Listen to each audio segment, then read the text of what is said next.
Hey everyone! Hey everybody, what are you doing here today? How did you know to be here? What? Did you push that bell? You pushed the bell, didn't you? You guys, come on. Who press bells? That makes go ding ding and then that annoys people. Unless it's your bell, then you can press it. But if that's somebody else's bell, what are you doing? Pushing it. That's my bell. You know? Ring my bell. Where's my bell for? It's not nice. Ring my bell. Anyways, hey, if you haven't pressed that bell yet, press smash that like button. Okay, anyways. Hey guys, welcome to Don't Fret Friday, Fear Not Friday, fake flip flops and patios. Anyways, Friday. Welcome to Friday. Patio starts with an F. It's a silent F. It is a silent F. And a silent P, and then another P after that. It's just like FPATIO. That's how I spell it, anyways. Friday? Yeah. No, yes. Friday. How do you spell Friday? FPPT.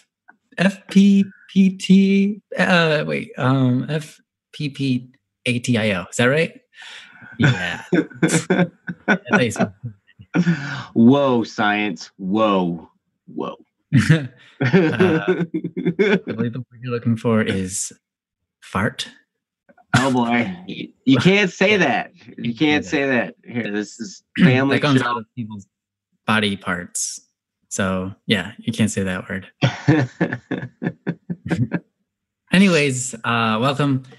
We are doing the usual. I'm sure all of you know what this show is, but if there's anybody joining us today that has never been here, this is basically the show where we attempt to give advice. We're not professional or professional psychiatrists or policemen or anything like that, but just as a friend, as somebody who wants to help you get through life and be happy.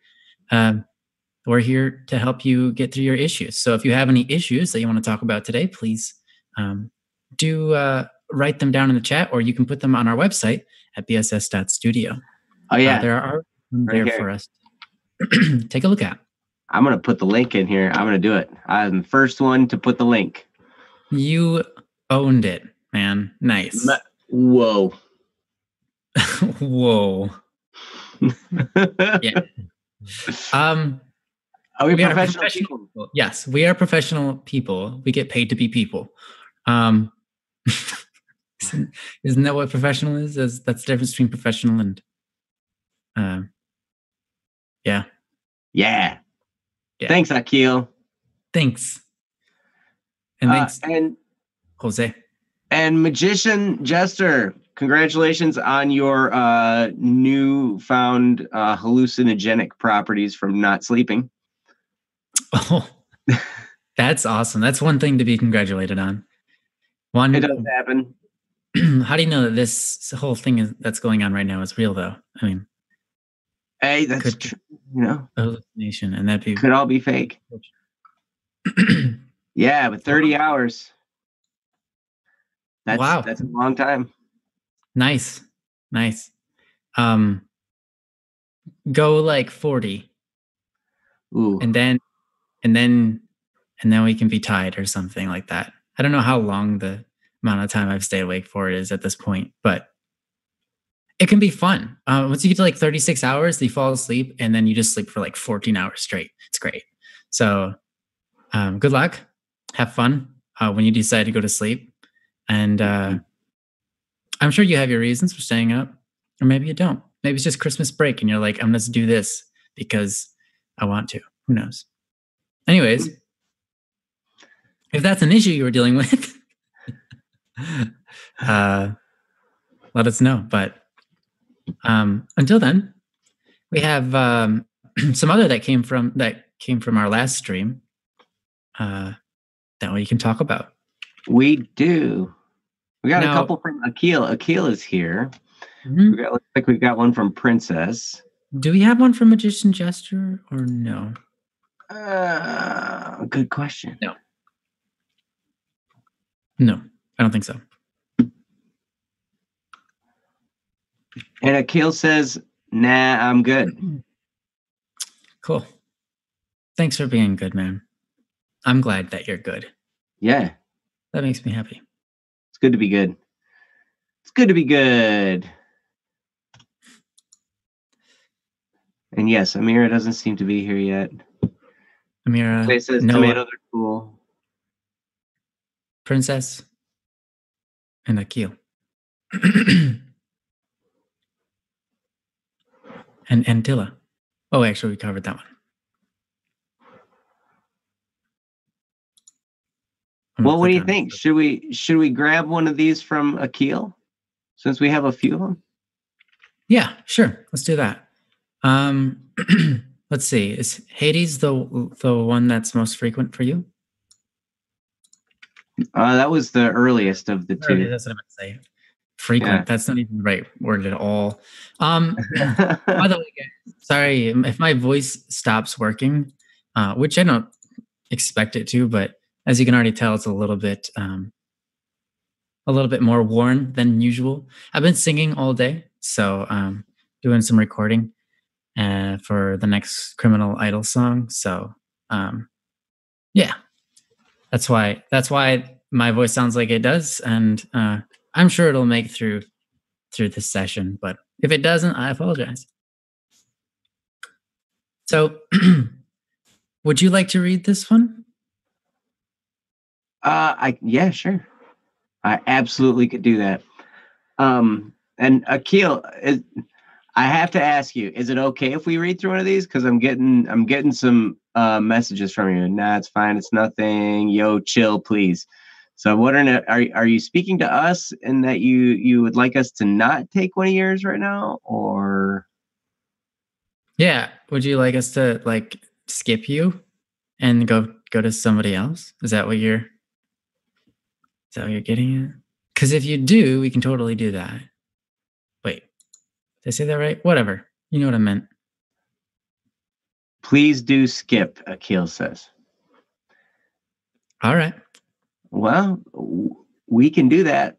Although I will say that, even if it's not something you're struggling with right now, they are good to talk about sometimes. So, but we can definitely skip yours. Go to Princesses, who has here posted in the website something called Crafty Christmas. She said, yesterday night, as I was driving home after finals, the tires on my car were totaled. There was a 2x4 piece of wood in the middle of the lane, and all I was able to avoid was hitting my left side tires. It destroyed the rims of both the passenger front and rear, and the tire part has been destroyed as well. As it stands now, these repairs will cost $1,000 to $1,200. My parents can help with some of the costs, but I no longer have any money left to buy much in terms of Christmas presents. This fills me with sorrow, as I can't get anything much from my family, friends, and online friends that I so dearly cherish. But there is always hope, as a certain hero once said. And by hero, she means literally like Heroes of the Storm character hero. It is, it's just funny because they're called heroes. I don't know if she considers this person her personal hero. Anyways, it is not Christmas yet, so there is still time. I know that I can at least try to make little somethings for my loved ones, but I don't know what things I could make. I'm trying to draw or doodle something small. Wait, hold on. I'm trying to draw or doodle something small, see my love and appreciate. I think she means to show my love and appreciation for them, though I'm not a good artist. Do you have any advice for any other crafts possibilities? Possibly? Yeah, that's what it is. Other crafts, possibly. Okay. So I read that. You did. You read it. Go for it, Joe. You did great, Ryan. That's a really good question, Princess. because science rocks. That's a good one. You can make cookies. There's always food stuff. From the recipe you sent me, it shows me that you're pretty. You definitely know your way around a kitchen. So there's that. Um, it's funny because now I'm to the point where I no longer buy cards for people. I always just make them. And even if it's just a simple little thing, because first of all, I can never find a card to say what I want to say. So I always got to make one in order to say what I want to say on the card, like Merry Christmas, you're awesome. And yeah, love you. And yeah, love you. I like it. You're right. And yeah, on my cards too. For a while, here's one thing I did for a while. I made some origami animals. Like I made an origami frog. I learned how to make the origami rose. What was that? What was that rose?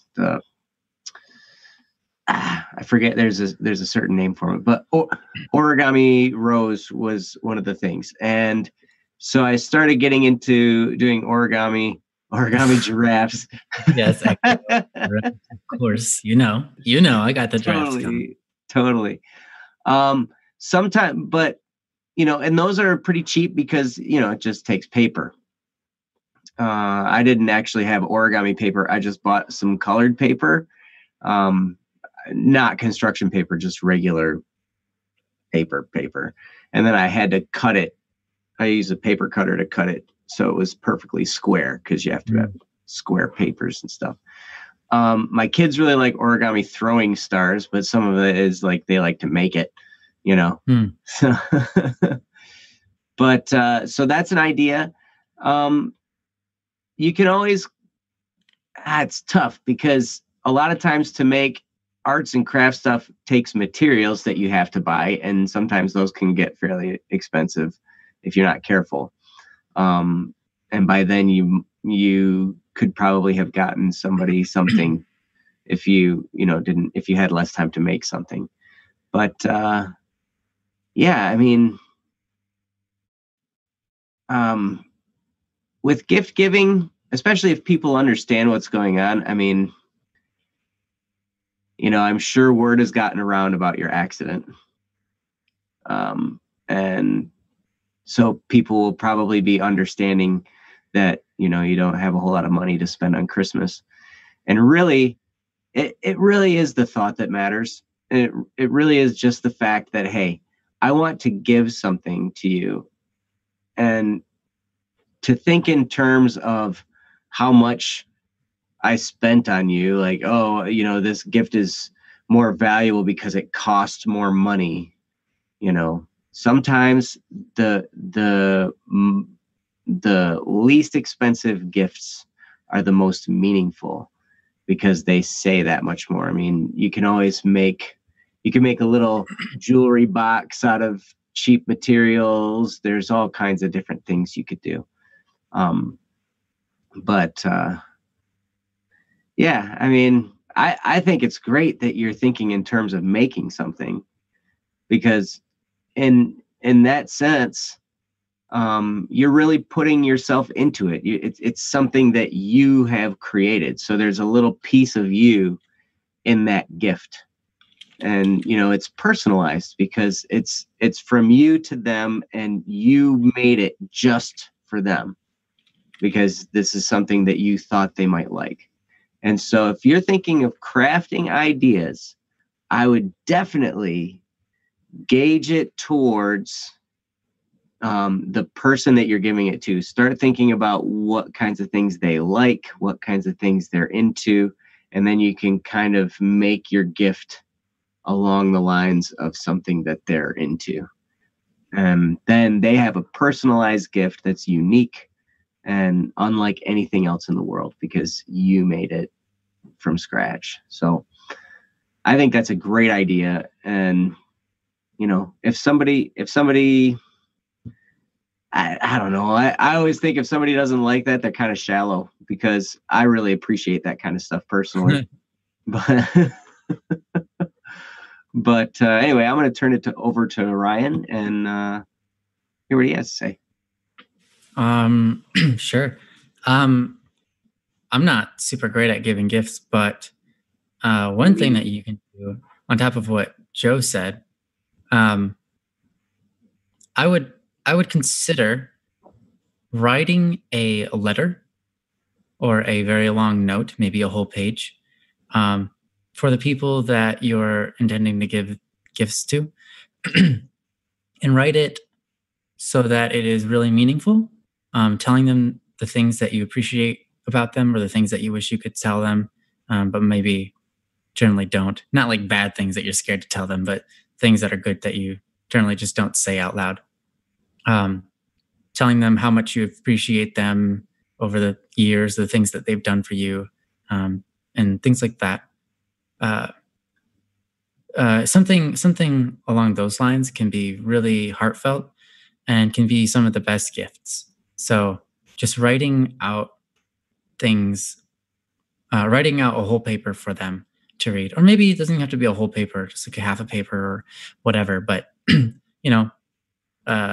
spending time writing and making a letter to them about the things that you appreciate about them, and that sort of thing.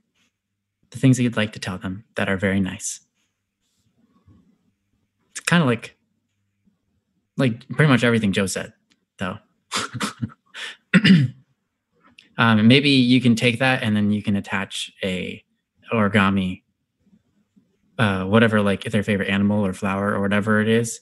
If they like flowers or if they like animals or if they like mushrooms, or whatever it is, make an origami and attach it to the, tape it to the piece of paper or something. That can be fun. Make it look pretty. And then just draw little doodles on them, I guess, if you want to go that far.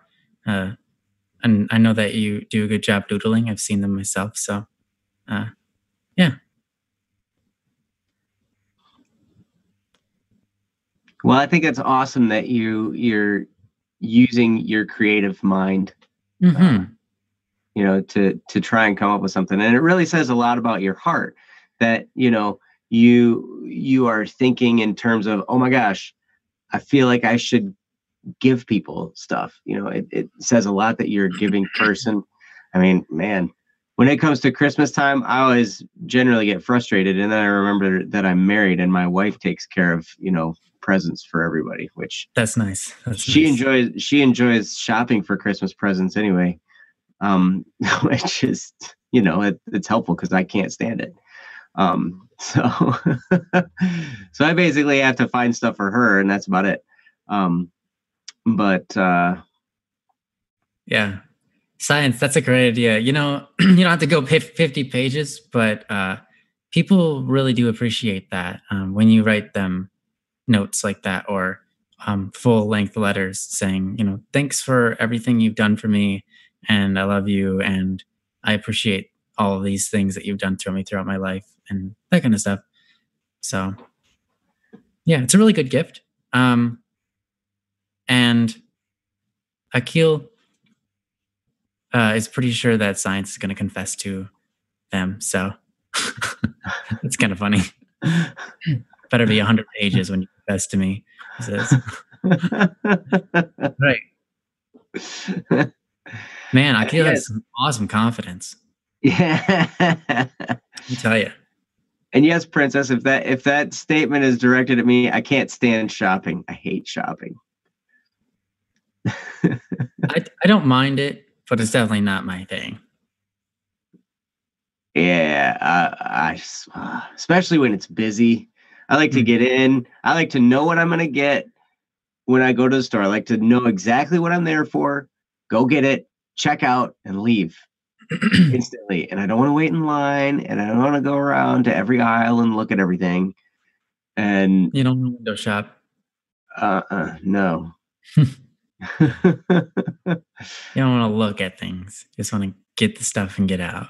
Yep, totally one-track mind when I'm in a store. Unless I have a job at that store, and then I'm one-track mind and doing my job.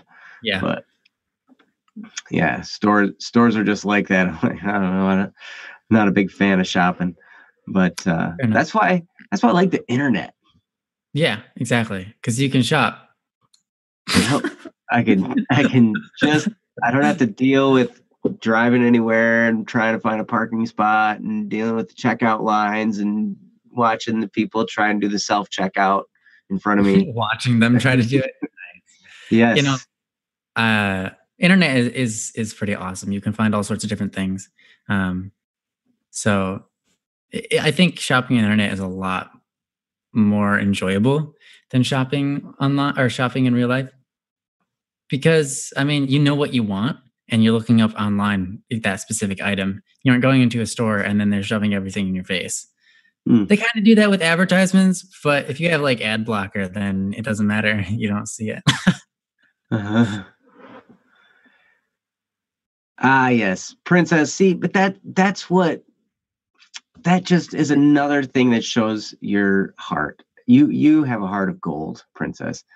Princess says, I'm not a big shopper, but I like it when it's for presents or such, or friends. And that truly, wow, because you're there and it's not the fact that you're shopping, it's the fact that you're there and you're seeing things that are gifts for other people in your life. And that's really awesome. That's really cool. Well, you said that you're not very good at writing out these things. I suppose you don't have to do that. It's just an idea. It's something that it's not easy to do. I don't think anybody's good at it. So it's just something that you take the time to do and get and do a terrible job. And then at the end, you're like, I did it. It's terrible. And then you give it to them and they cry. So, I mean, you don't have to be amazing. A 2-year-old can do it. Well, no. Okay. A 7-year-old can do it because they can write. And you can definitely do an even better job, but I get it. Yeah.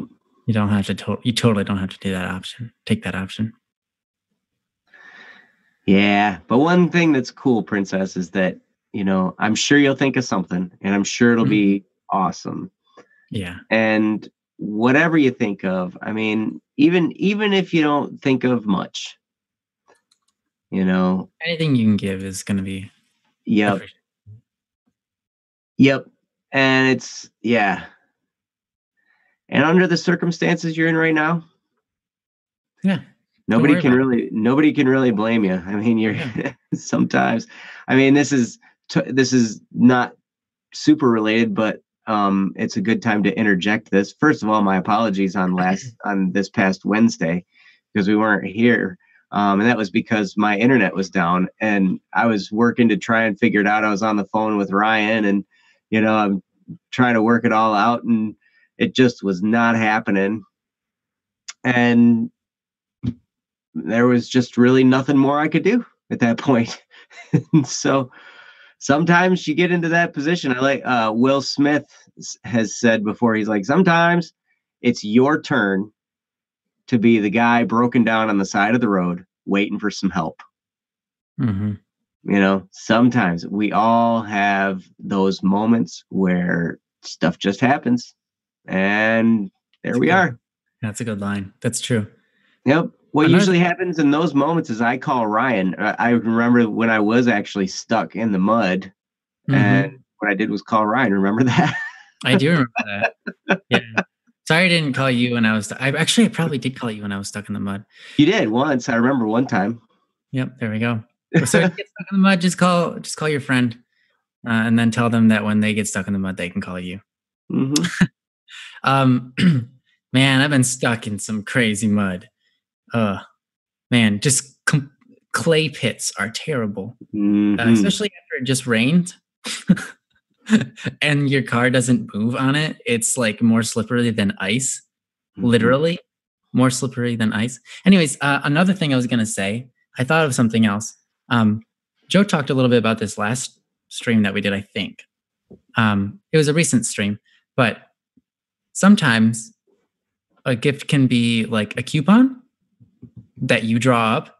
I've done this before. I know Joe's done this where, like, for example, mine was I gave redeemable tickets to my sister-in-law that said, I will watch your kids while you go out and get a burrito. And I gave her 3 of them because she really wanted burritos. So that's what I'll do for a gift. I'll get her these and take care of her kids whenever she, decides to turn these in.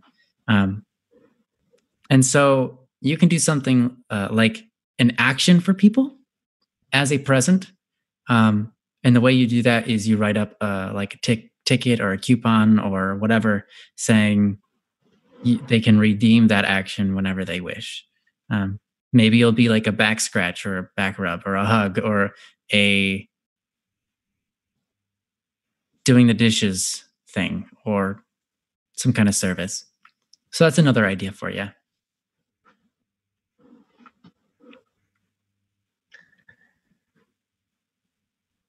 Yes, those are good ideas. Cool. So yeah, hopefully that's helpful, Princess. I mean, like I said, you're going to figure it out and you're going to do just great because, when there is a person with a heart like yours. Yeah, seriously. Whatever you decide on, they're going to love it because it's from you. Yeah. So, I guess we can go to the next one. Drachi is here. Did we do flashback?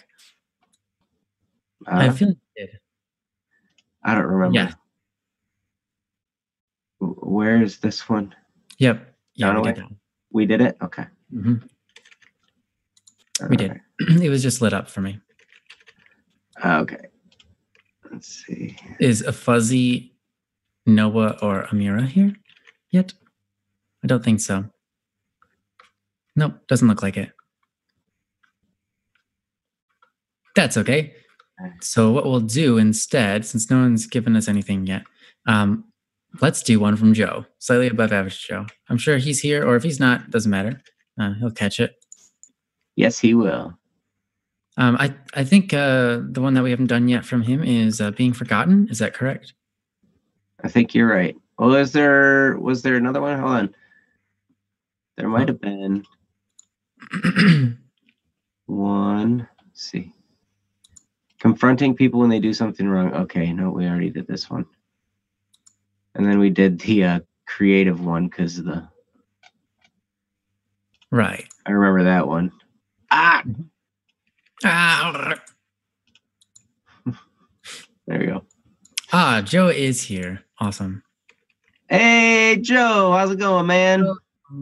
Welcome. Nice to see you. You're beautiful. Starting a new job. Who's starting a new job? What? Joe says he's starting a new job. What does that mean? Are you no longer going to be an accountant? Don't lie to us, boy. It's like, why would I lie about that? What do you say?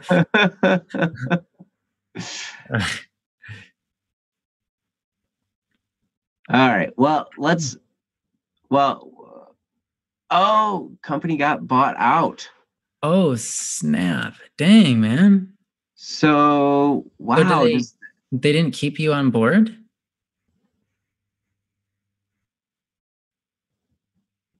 Wow. Mm-hmm. Did they hire you back? Princess is talking to the owl.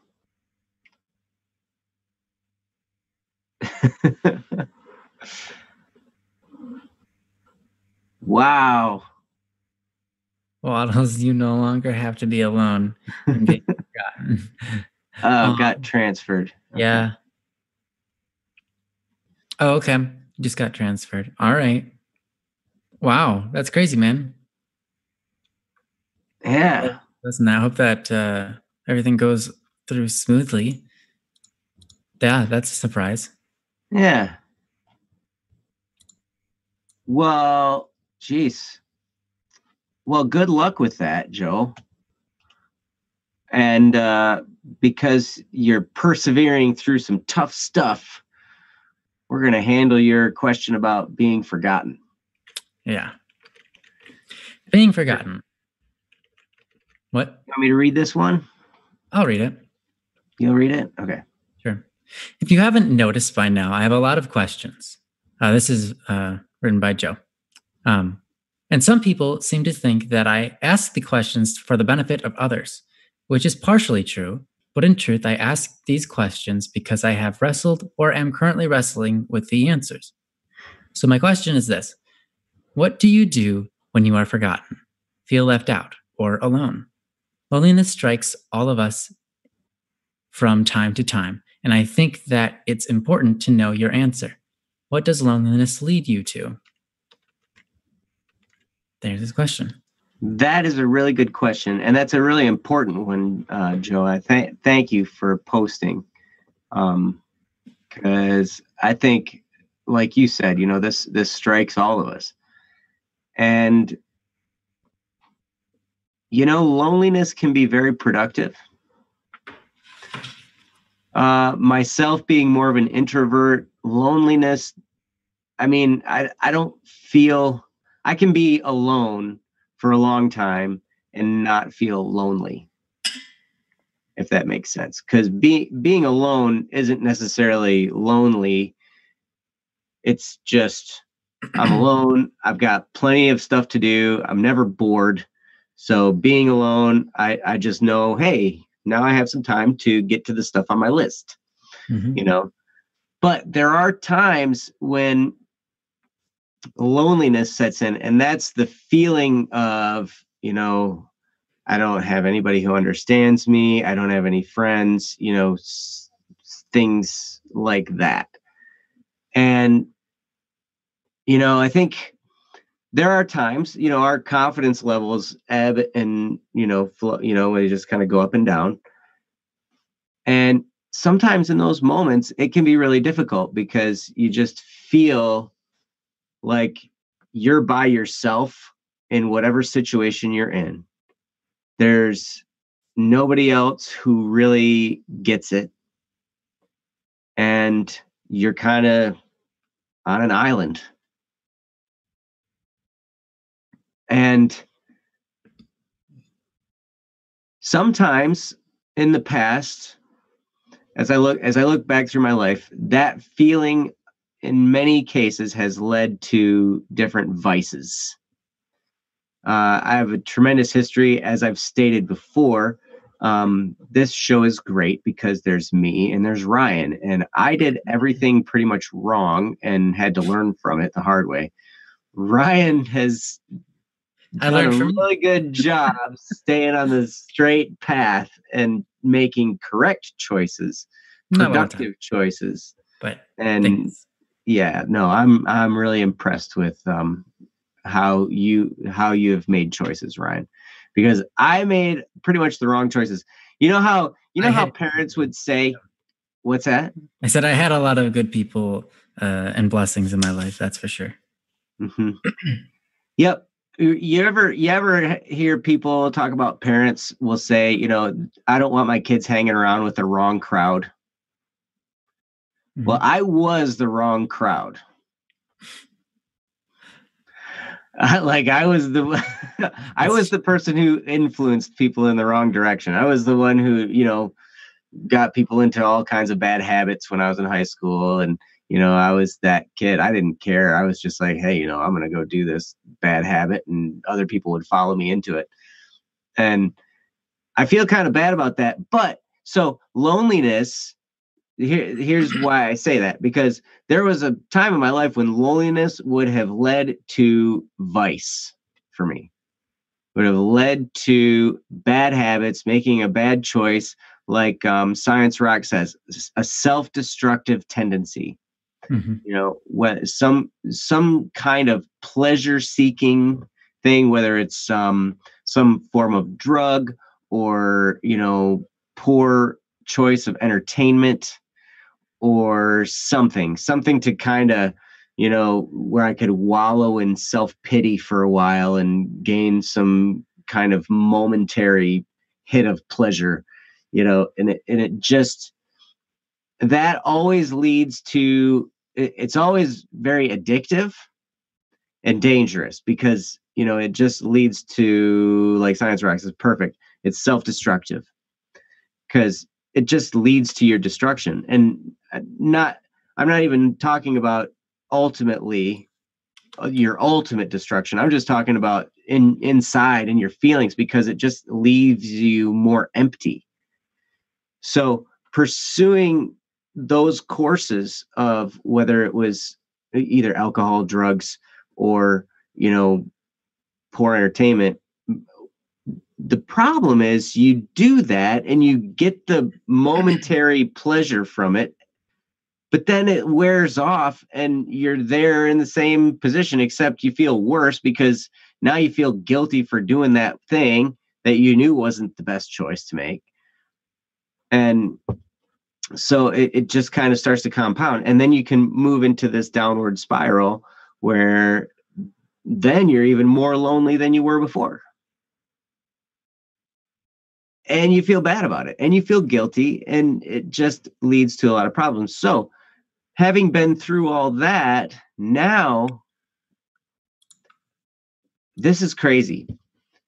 But I had this incident the other day where I had a conversation that just kind of went wrong. You ever have one of those with a person, and you just have a conversation and it just went wrong? Like we were talking past each other, and it was just poor communication, and we both ended up leaving the conversation just frustrated, and but for whatever reason we had to end the conversation, and it was just and I remember feeling that tinge of loneliness of just here I am by myself. I'm the only person who thinks this way, blah blah blah blah blah. All those thoughts started to go into my head. And what I did that really, really helped was I just put on my exercise shorts and worked out hard. Like, I didn't use weights. I just lots of push-ups and burpees and, all kinds of really strenuous exercise, and wore myself out to the point where it was almost like a form of self-torture,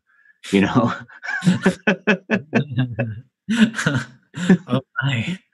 Just really, really, really strenuous exercise. And by the time I was spent, it was a workout program that I had gotten a while back, and I knew it was really tough. And so I just did it, and I did that plus a little bit more.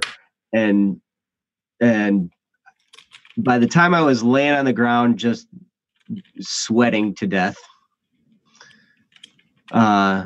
I felt quite a bit better, because at least I had taken all that energy, all that, frustration, and I had put it towards something productive rather than destructive, if that makes sense.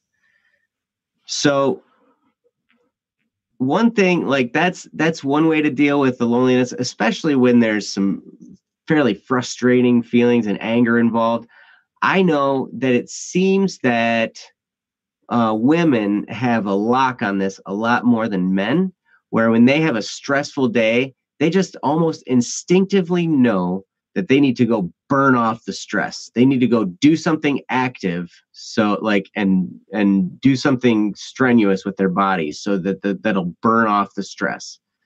It almost seems, I hate to stereotype people, but it almost seems like women have that more in line than men do in a lot of cases, because most men that I know, they'll just if they have a stressful day, they just want to go sit down and veg, and fill their brain with a bunch of stuff on TV or something like that. But that I never have good results when I watch a bunch of TV. So there's that. And then the other thing I would recommend is prayer. I'm not sure where all of you are religiously, but I'm a Christian Catholic, and I spend a lot of time now when I start to feel those feelings. It's almost like a cue that I need to pray. And I need to spend some time just centering myself. Almost, I try to get myself into a contemplative type of prayer, more of a meditative state. And you can do that even without being religious. And that is just, you try and just push everything you can out of your mind. So in my case, though, I then, fill it with prayer rather than trying to empty it, and so then it becomes a conversation with my creator.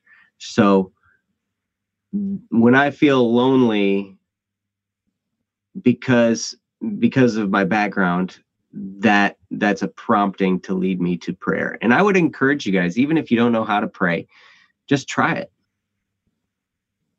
It can help. It has helped me so much. And I know a lot of other people that it has helped as well. So something to think about. But Ryan, I'm going to turn it over to you because that's pretty much what I've got. So yeah, thanks. That was great, Joe. Loneliness is an interesting thing. I remember feeling lonely. I'll tell you, in my life, what I've kind of figured out.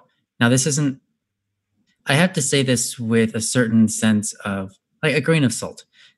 It's not exactly true, but it's mostly true.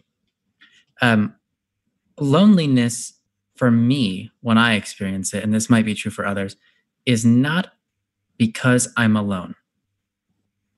It's because I have a desire that is for myself, not for another person. My loneliness, whenever I've experienced loneliness, it's because I want something for me, not because I want something for another person. You think about being together, the opposite of being lonely. You would consider, okay, so you're there for them. You're loving them. You're building them up along with yourself.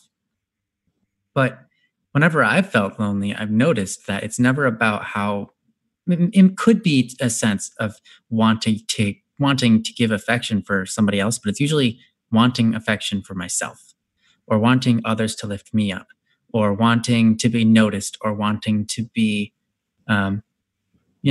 celebrated or whatever, recognized, etc. So, if that's the case, I have to tell myself whenever I feel that feeling, like I just, that's not really, that's just self-fulfilling, self-desiring, selfish kind of thought. It doesn't do me any good. When you spend your time with others and you just give yourself to them, I think that really programs your mind in a lot of ways to not feel lonely. Because here's the thing: if you if you are focused on yourself and wanting to make yourself feel fulfilled and strengthened by others around you, if it's about you, if being around other people is about you, or about myself, I should say, in this case, if being around other people is about myself, then when I when I talk to them, I'm just listening for all the things that they say that make me feel good about myself. And I'm just trying to lead them into conversations where they'll say good things about me. And that's all I care about. When I step away from that, I'm going to feel very lonely. But because my mind is now programmed to want more, and then now they're not there to lift me up. They're not there anymore to make me feel good about myself. And so, yeah, that's kind of what I noticed about my own sense of loneliness. Now, there is another sense of loneliness that you could say is the opposite of that, and that is actually desiring to be with other people because you want to make them happy and you haven't been able to get around people lately. That could be a thing. And if that's the case, then just go find somebody. Go walk out into the street and run into somebody who's running, and like, hey, I'm here to say hi. That's it. I just want to, I don't know. It doesn't matter, but there's tons of different ways that you can get involved with talking to people and so on. if your desire is to help or be there for other people. But yeah, I'm sure science. He said if you feel lonely, it can be very important to just take a step back and ask yourself what it is that you want. Yeah, exactly. Oftentimes, when I'm lonely, I'm not actually lonely. Rather, I want someone to care about me and express how important I am to others. I want to be noticed. Yes, exactly, science. So, I mean, basically, just take everything Joe said for advice. um, yeah, uh, just being mindful, just being able to acknowledge that that's why you feel the way you feel, that it's more about just wanting others to serve you is kind of like a wake up call or slap in the face for me, and it's like, hey, get your stuff together, uh, you know, and then just start taking the right paths. That's true. A lot of times loneliness can come from a wound. That's yeah. Go ahead. It can come from. There's all kinds of things, and I'm just. It was funny. I'm just actually going through a healing program now. And we've talked a lot about how forgiveness is such an important element for healing, and when you are wounded by somebody, that can lead to loneliness, and it could be an old wound too, that that has just festered. And it kind of works like this. Somebody does something to you that wounds you, it hurts you, right? And based on that wound, you tell yourself something. And usually it's a lie. You tell yourself some kind of lie, like somebody rejects you. You ask somebody out and they reject you. And so inside yourself, you tell yourself a lie of, well, people just don't like me. I'm stuck. I'm destined to be alone. There's no point, people, this is just how I am. I'm just unacceptable to people. And so you tell yourself a lie about yourself, and then that can then manifest itself in loneliness. And then you can do things in order to, you start going down the downward spiral in order to calm that feeling of inadequacy. So then what happens, I'm totally butchering this whole philosophy, but hopefully you get the point. So basically what we're doing is in response to a lie that we told about ourselves. And it can just lead to an addiction that then traps us. We end up becoming trapped by this lie we tell ourselves. And it's all based off of this. We told ourselves this thing, and that was based on we got hurt by somebody, whether they meant to hurt us or not. Many times they didn't mean to hurt us. It was just careless. It was just a careless thing that they did. But we legitimately got hurt. So we tell ourselves a lie, and then we build our lives around this lie, and we become trapped by it. And so now we're lonely, or now we're stuck in some kind of addictive, cycle or something to that nature. And the way to unravel it is to forgive the offense. When you can go back, take a moment and spend some time sometimes to, you can go back and think of different times that you were hurt. A lot of times psychotherapists will have you do that, and they've got it half right, because sometimes you have to go back to find your past hurts. And a lot of times psychotherapists will do that in order so you can find somebody to blame. So you can find out that it's not your fault. It was actually somebody else's fault, if that makes sense. So then you can feel more justified. And I think the theory is that then you will feel more justified in that, and you'll feel more comfortable with yourself because you will know it wasn't your fault, because it was somebody else's fault. But that only gets you halfway there. In order to truly heal, you need to go back to that event and forgive the person in that event. You don't have to track them down on Facebook and forgive them or something like that. You just in your heart. You did anything wrong? Right. Right. So you just, but the point is, go back to the time that you got hurt. And this is where it can take some meditation and, for, like I was talking about before, for me, prayer, just kind of digging back and finding some of those moments. And it's really easy to find the recent ones. Sometimes you need to go back a while if you've got a long-standing lie that you've been telling yourself. But you go through this process and you find people and you just start forgiving them. And the reason you got to go back to the past hurt is you have to go back and find out what it was that you were hurt about, so you know what it is you're forgiving. Or else it's not really real. It's just like, well, I forgive everybody who ever did anything wrong to me. Well, that's not really real, because then you're not going back and specifically dealing with it. The true healing comes when you forgive the offense. And I'll tell you, when we're lonely, when we're hurt, when we're sad, most of the time, it's some form of self-pity because we feel like somebody did us wrong in some way. And it starts with that. And when you can forgive, just everything open, you feel such a great release, such a wonderful freedom. And you feel like you can let go of bad habits. If you're struggling with any kind of addictions, it will help you get over those even faster when you can forgive and feel the absolute freedom of forgiving others.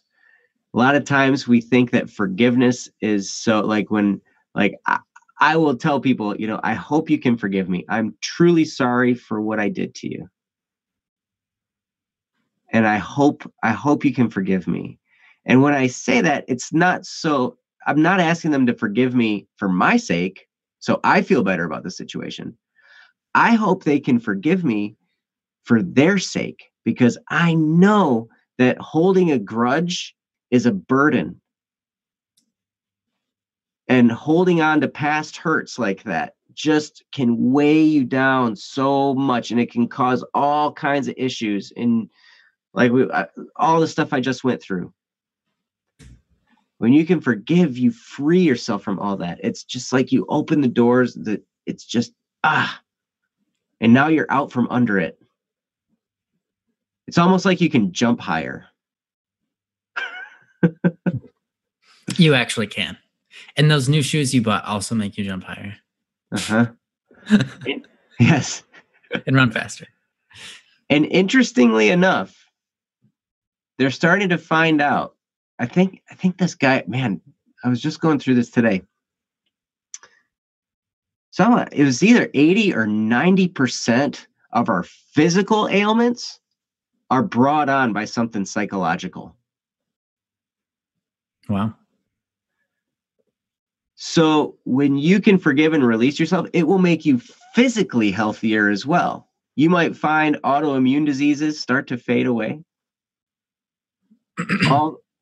People have found all these different things that have happened where, physical ailments have, lessened or become easier to deal with, or they've been able to step down off their medication, all kinds of things, because they fixed the psychological issue that was at the root of the stress that caused that tension, and all these things kind of go together. So it's really a holistic side to health, which is kind of cool. But yeah. Loneliness is an effect caused by a wound, and the wound was given to you by something. And if you can go and find the wound, forgive the person who wounded you,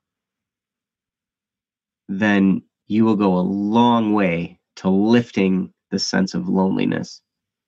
To tie it together the best way I can, I think usually that wound causes you to say something like, causes you to maybe feel like you don't fit in. Usually it's something that, you end up saying to yourself, I just don't fit in, or that's their reality and not my reality, or that sort of thing. When you start to take on a different um, belief about who you are as a person, and you start to look down on yourself, I think a lot of times that can lead you away from people. Someone hurts you and then you feel like, oh, I just don't fit into that crowd, or I don't fit into that category of people. And so then you end up um, you know changing your thought about who you are and other people, and making it very hard for you to um, feel like you fit in. And when you don't feel like you fit in, you constantly are maybe, this is for most people, I will say, for most people, when they don't fit in, they constantly feel like they're not accepted. And so then their, their desire for acceptance is extremely huge. Mm. And that desire for acceptance causes them to feel the feeling of loneliness, because they want other people to notice them and to compliment them and to make them feel nice and make them feel like they fit in. Um, and so they need that acceptance. However, the cure for that is, like Joe was saying, it's not necessarily to accept them. It's ultimately just for them to feel loved, but not necessarily by other people. More so, they need to realize that they are valuable, that they are loved, and that they can love themselves. Um, when you are in that desire for, when you feel that loneliness, and it's because you just want other people to notice you, or that you are trying to feel like you fit in. I think it's important at that moment to remind yourself, uh, or to try to show yourself that you love yourself, because in that moment, that's what you lack, a love for self. And it's always important to remember that you are a human, and in yourself, you hold a relationship with yourself. And if you aren't treating yourself nicely, then your relationship with yourself isn't going to be very nice. Sometimes when we feel those, sometimes when we get hurt, and then um, sometimes when we get hurt and we feel like we don't fit in, or that sort of thing, um, we start to damage ourselves, and we start to think that we're not as valuable, or that we can't be loved. And that's a lie that you're telling yourself. Mm-hmm. And you need to try to get back to that pain that hurt you originally. And like Joe said, forgive that, and pardon it, and say, you know what? That's not who I am. That's just an experience I had. You know, Mm-hmm. That doesn't change how valuable I am. That's just an experience I had. And it hurt at the time, but it's over now, and I can grow from it. So I think it's super important to go back and look at whatever you've been through. But yeah. Mm-hmm. Well, if you have trouble forgiving, I have trouble with that sometimes too. And what I find in my case, when I have trouble forgiving another person, it's an unhealthy dose of pride in my life that causes me to think that I have this superiority complex over this person. Like, I can't forgive them for that because they did this, and that's just unforgivable. Like, no, that's just pride. Everybody makes mistakes. I make mistakes all the time, and I hope people forgive me for my mistakes. But the thing that makes it easier is when you realize, like, you do this a few times and you realize the healing power of forgiveness, you will go searching extra hard for other areas of, you will search your past for more times when you were offended to forgive them, because when you feel that liberation, you're gonna be like, oh my gosh, this is so great, I need to do this more. And so it'll cause you to keep going and looking and looking and looking, and finding more people to forgive. Rain Knight commented to me, what if they haven't counted you for like a year? You always make the first move, and it always ends up in an argument. I know exactly that feeling. I've experienced that personally. Maybe not exactly the same as yours, but very, very similar. It sounds a lot like experiences that I've had. And that is super difficult. I am with you. That is so hard. And that is another opportunity for forgiveness, because if it's something that you're trying to talk about, if you're trying to talk about a thing that you got offended by, and the very fact that they won't talk about it, and that leads to an argument, that is yet another thing that's a wound. It's a time for you to be wounded by that person, because not only was there the one thing you're trying to resolve the thing with them, but now they don't want to talk about it and they're just blowing you off, and it turns into another argument that's painful for both of you. Now you've got another wound.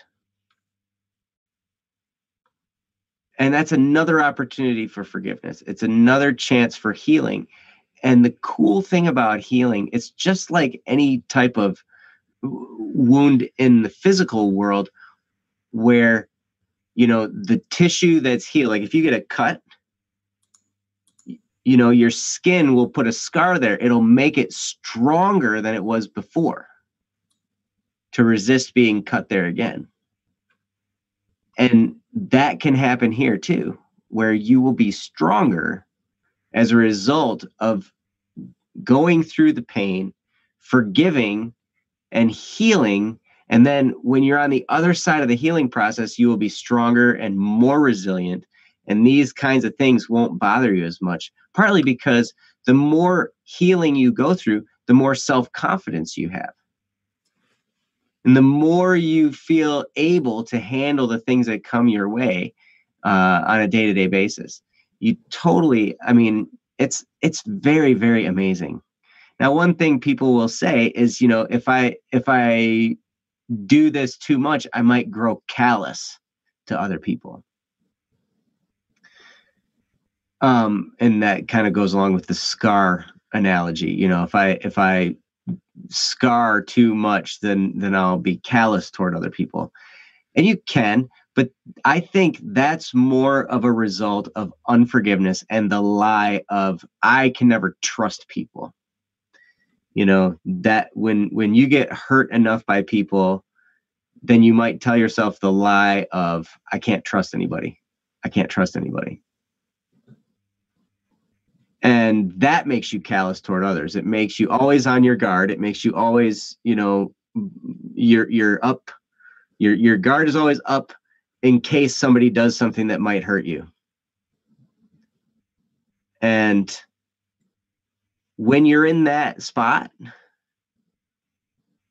that's just another wall you've put around your heart based on the lie that needs to come down. And the way that happens is through forgiving the people that broke your trust in the first place. Because you're still, when you're in that position of saying, well, I just can't trust people, that's because you're holding on to the old wound of a broken trust somewhere. And Frost Phoenix says, I think one of the things I struggle with is forgiving myself and letting myself heal. Absolutely. That is one of the most difficult things. The hardest person to forgive is yourself. It's the absolutely most difficult person to forgive. At least in my experience. I know most people, yeah. Yeah, I know, because I always feel like, I know my faults better than anybody, and the thing I've learned now too is like, sometimes I have blind spots. I don't even necessarily know all my faults. It takes somebody to tell me them, like, hey, Joe, you're kind of a moron. Oh, thanks. Nice. See, I say that to myself so that other people don't have to, Yeah. Rain Knight says, I struggle with forgetting people. 2 people have caused me hard times, but there will always be people like that, I guess. Yes. There will always be hard times, and the problem is we live in an imperfect world, and people are inherently selfish. I don't think many people go around saying, I really want to hurt this person today. It's like when I go back through the times, like I've been married to my wife for 10 years and we dated for, 7 years before that. So we've been together for a long time. And in that time, we have caused a lot of pain to each other. Because that's kind of what relationships do. You live with other people, you get hurt by them. We all hurt each other. And I was thinking back and I'm like, I can't think of any, maybe once or twice when I was in this vengeful attitude where this was different. But most of the time, I wasn't doing things specifically in order to hurt her. I wasn't sitting there thinking, I'm going to do something because this is going to be painful to her and she deserves it. Yeah. No, it was usually just being careless. Where I wasn't giving her the dignity that she deserved, or I wasn't, thinking about her the way I should have been when I was doing something. It was just me being selfish, sometimes acting out of my own wounds and, doing that kind of thing. But when we hurt people, most of the time we don't really mean to. It's just we're living our lives and we're doing the best we can. And we see things like I've heard people say, I just call it like I see it. It's like, yeah, okay. Yeah, but that's perception too. So that's not necessarily tactful. Yeah. But when we live around other people, we're going to hurt each other. I hurt Ryan all the time. I can tell you that for sure. Yeah. I'm just trying to, I think a lot of things just hurt me so bad. I instantly I can't even remember. It's just like, it's because Ryan is such a great forgiver. I just can't remember anything that happened. So what are we doing right now? What was this? Don't Freak Out Friday? Oh yeah. No, yeah. That's good. That's some good stuff, Joe. Diamond Explosion. You said earlier, what were you trying to say for Dream On, Static P? That one, basically in short, I would say it's a song about the character trying to, or basically asking if he's really living up to what he's supposed to be. Who he's meant to be, who he's supposed to be. Is he being, is he fighting for what's right or for the good of mankind and that sort of stuff? He's figuring out that that's what he wants to do with his life. He wants to do good with it. Which hopefully everybody wants to do good with their life. I think a lot of people think that they're right, and sometimes they just don't know they're wrong. A lot of times, just like Joe was talking about, a lot of times we don't do things because we want to be evil. We're just doing things because we think that's what's going to make us happy. We just don't always know what's really going to make us happy. That's why it's good to have, a history of humankind that we can look on at and say, okay, they did those things and that didn't make them happy. That society was totally going downhill from day one. We can look at those things, or we can look at other societies that were generally more happy, and we can learn from those, which is really cool. But anyways, Ryan, I'm sorry to change the subject, but Jack and Golden Dragon Play have posted something very awesome. When's the next Criminal Idol? Is that what they asked? I have the inside scoop on some of that. I don't have the total inside scoop, but I have a little bit of the inside scoop. It's closer than you might think. And it's closer now than it ever has been before. Oh, snap. Or ever will be. Wait, no, that's not true. Yeah, that's it. There you go. Yeah. No spoilers.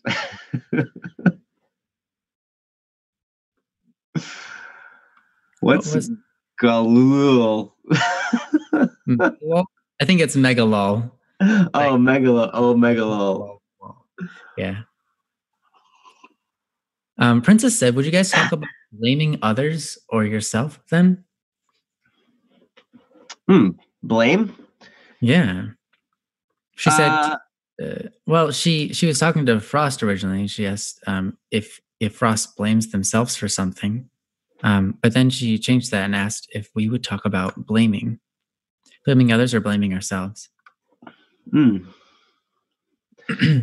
Well, yeah. The funny thing is we live in this world where we're kind of fixated on what's that? What, we live in this world? This one, yes. This one. Okay, the same one for all of us. We all live in the same world. We just perceive it differently. Yeah, I told you I forget quick. Yeah. But it seems to be pretty common. Oh, Rain Knight, thanks for coming. Mm-hmm. And thanks for contributing. If you ever have something you want us to discuss, feel free to post it in the chat or go to the website. Currently 3:20. Oh my gosh. Yeah. Get some rest. Sleep well, buddy. Yeah. But night. Blaming, we live in a world where we're kind of focused on blaming somebody. You see that all the time in politics and just all over the place. It's like, we got to figure out who's responsible for this. Something bad happened. Somebody's responsible for this thing, blah, blah, blah, blah, blah. And if it was just a freak of nature, somebody was negligent and didn't put the proper defenses in place to defend against nature. And as a result, somebody got hurt. Well, and so we find somebody to blame.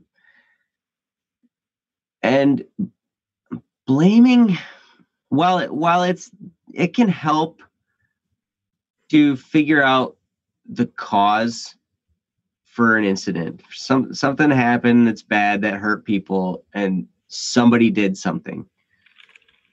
It's good to figure that out. It's good to hold people responsible if they did something malicious, or because there are consequences. If somebody kills somebody, there ought to be a consequence. If somebody steals something from another person, there needs to be a consequence. That person, like peace. Haley just said stole Waddles. So,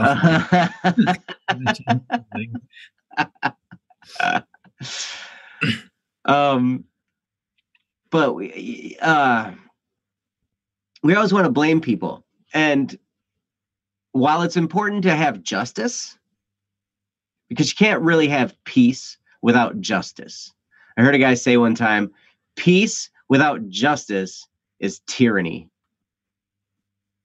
Because it's just like, this person's in control and they're just holding it over your head and there's really no justice here. It's just, we're in this state of peace because we're afraid to bring it to light because this person is tyrannical. So there has to be justice. There has to be people being held accountable for their actions. However, when it comes to blame,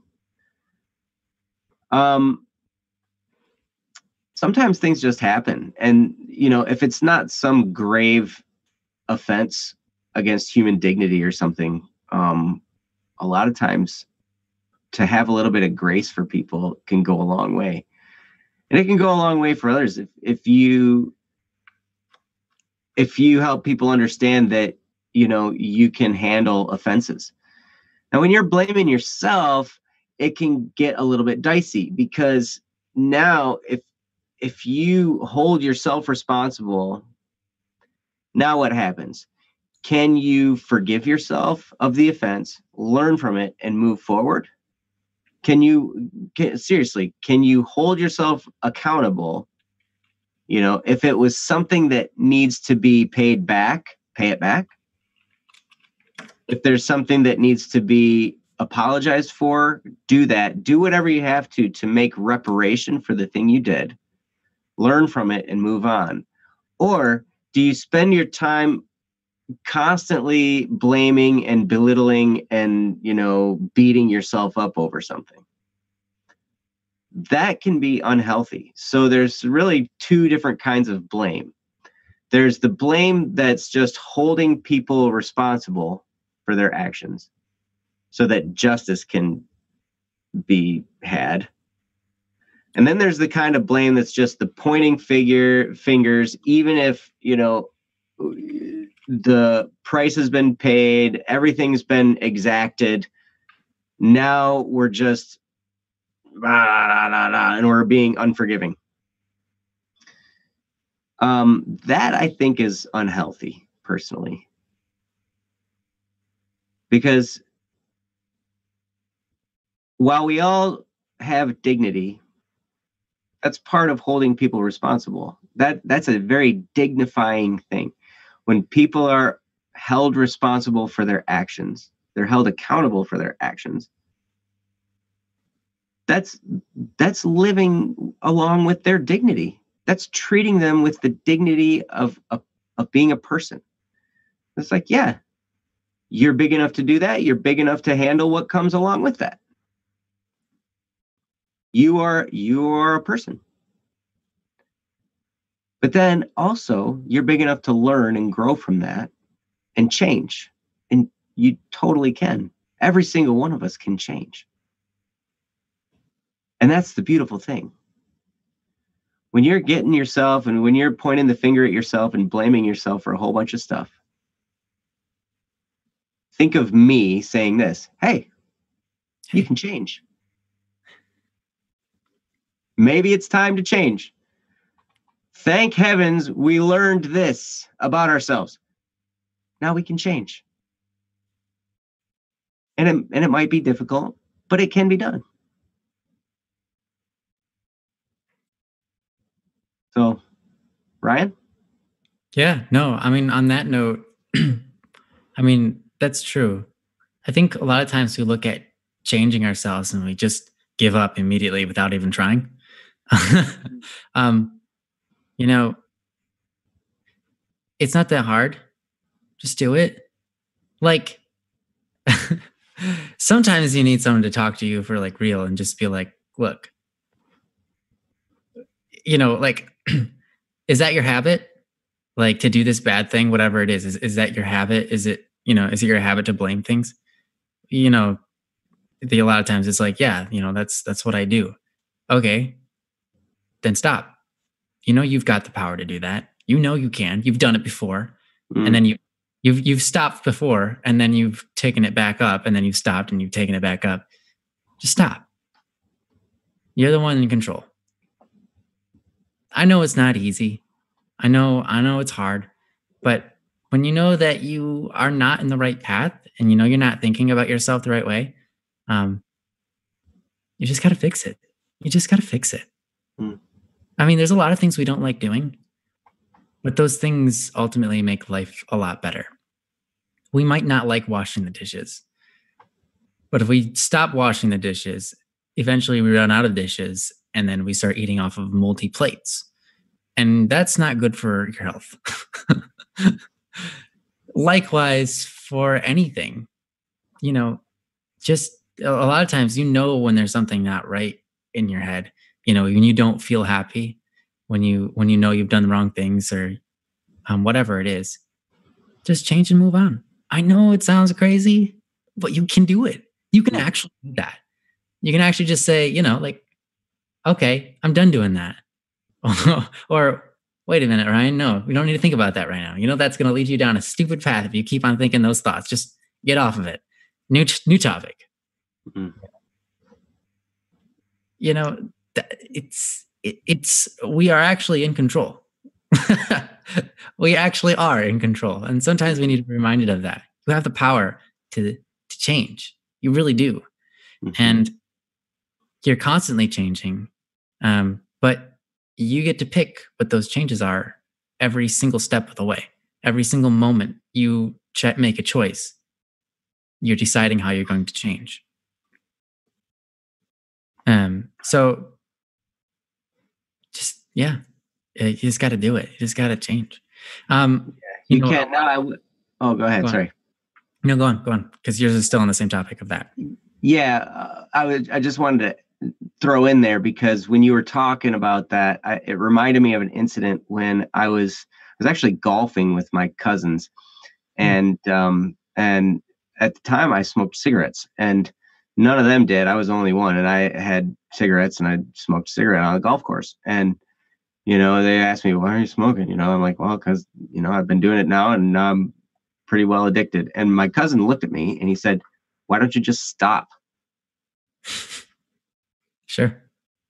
And it really, like, that struck me. I'm like, yeah, why don't I just stop? That's a really good question. I didn't have an answer except for, well, I'm addicted to it. And I say that because sometimes in order to change, you may have to deal with an addiction. Mm-hmm. And we've gone through some of that on other streams, and I still want to put together a program to help with addiction. Because I've been through a lot of, killing addictions in my own life. But sometimes you have to deal with that, and that could be a process. So you can't always just change on a dime. You can't always just like flip a switch. Right. All of a sudden, I'm a totally 100% different person. Sometimes it's a process that you need to go through. But that in and of itself is a change. When you start the process of fixing an addiction, that's a change. So when we say, yeah, you can change, it's not like we're going to just, clean everything up all at once and, be done with it. No, this is a constant process. And it, hopefully we can inspire you to change for the rest of your life on a daily basis. Yeah. That continue to grow. But anyway, sorry for interrupting, but I just wanted to throw that in because what you said reminded me of that. Yeah. No, it's just, I know it's hard, but really, it's not that hard of a concept. You can just say no to whatever it is. And if it's blaming yourself or, being mad at yourself or talking mean to yourself or looking down on yourself, you don't like that feeling. Sometimes, I'll tell you, sometimes guilt can be a good thing. It can drive us in the right direction. But I'll tell you, more times than that, guilt is more like the devil's tool. Guilt is something held against you to make you feel like you can't get back up, to make you feel like you've been knocked down, to make you feel like you're in the wrong place and you don't know how to get back to the right place anymore. Guilt is like that. Guilt is a two-edged blade. It can be a good thing, but most of the time, you have to discern for yourself, but most of the time, guilt is just the devil's tool. Make you feel like crap. Make you feel like you can't get back up. That's when you gotta go, wait, this sense of guilt is not helping me. Time to move on. I remember realizing that one time and I was like, whoa, how many times have I sat there feeling guilty and just sulking in it and not being able to move forward because of it, so much time wasted. Because I wasn't sitting there discerning, is this guilt good for me? Sometimes you just got to ask the question, is this good for me? Is this making me a better person? Or is this not making me a better person? And if it's not, then you already know what to do. Just do it. I know I'm making it sound like it's easy, but really you just got to do it. And you can. That's the thing. Yeah. And there's some great stuff going on in the chat with regard to this. It's actually with regard to dishes. Yeah. Because I brought up the example. That's great. Yeah, we use one dish to start. Yeah. Just one. Yep. Just do one. Just pick one up. Yeah, just pick one up. And then before you know it, you've got like 3 done. And then you're like, wait, I'm already invested. I can just keep. Now you're on a roll, man. Mm-hmm. In fact, that's how I have gotten to the point sometimes where I've been in the middle of producing a song or a video or doing something. And you get off track, and then you kind of get out of it a little bit, and the life just crowds in, and you don't have time for it anymore. And then eventually I get to the point where I'm frustrated, and I'm like, all right, today I'm going to open up that file and just look at it. Yeah. And then before you know it, you're working on it. Yep. Exactly. That's exactly how it goes. I'm just going to open it up and look at it. And then you take a look at it and you're like, huh. And then you play a part and you're like, oh yeah, that's what I thought. I need to adjust that. All right. And then let's play that again. All right. Nope. This note needs to go down because that doesn't sound very. Wait a minute. When did I start working on this? How long? An hour? Yeah. Yes. Haley, that is such a great point. Eventually procrastination gets to the point where you hate yourself. Yes. Yep. You can. Absolutely. Yep. Procrastination can destroy you if you're not careful. Yeah. And so that's why it's important. But that's why it's important to figure out the tiniest step that you can have a victory. I remember a guy saying, if you got to jump over hurdles, pick a hurdle that's like an inch tall. Yeah, a pebble. Just jump over the pebble. You can do that, right? Yeah. And then celebrate it like you just won the Stanley Cup or something, like you just yes, I picked up a dish. And then yes, I picked up the dish rag. And then listen to Criminal Idol.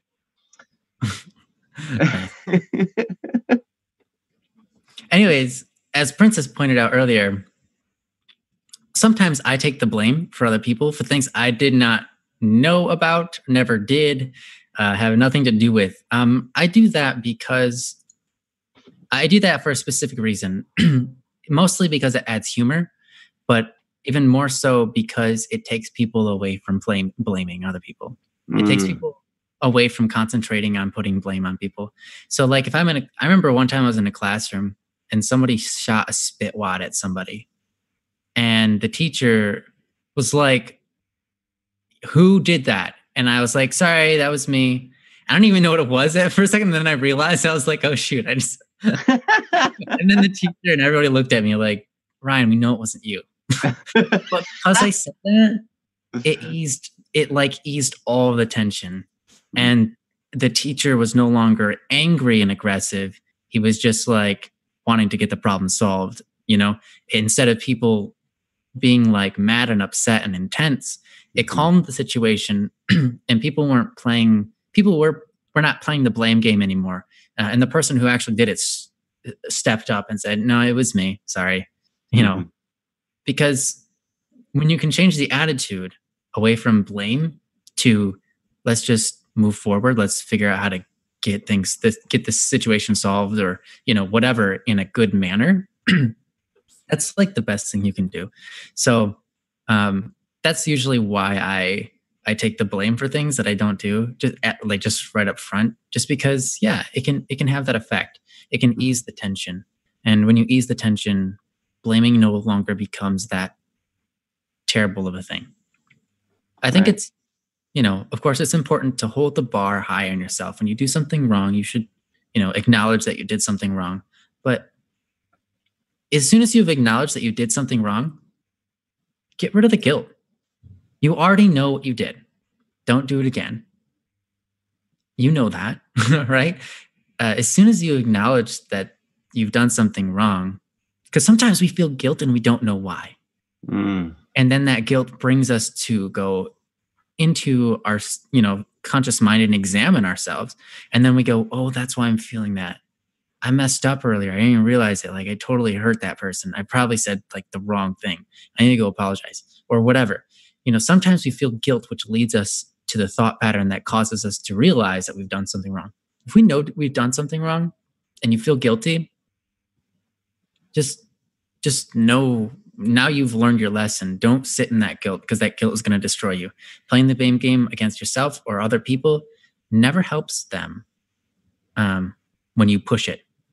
It's okay to acknowledge, okay, this person is the person who did something wrong, but you don't need to shove it in their face. They already know.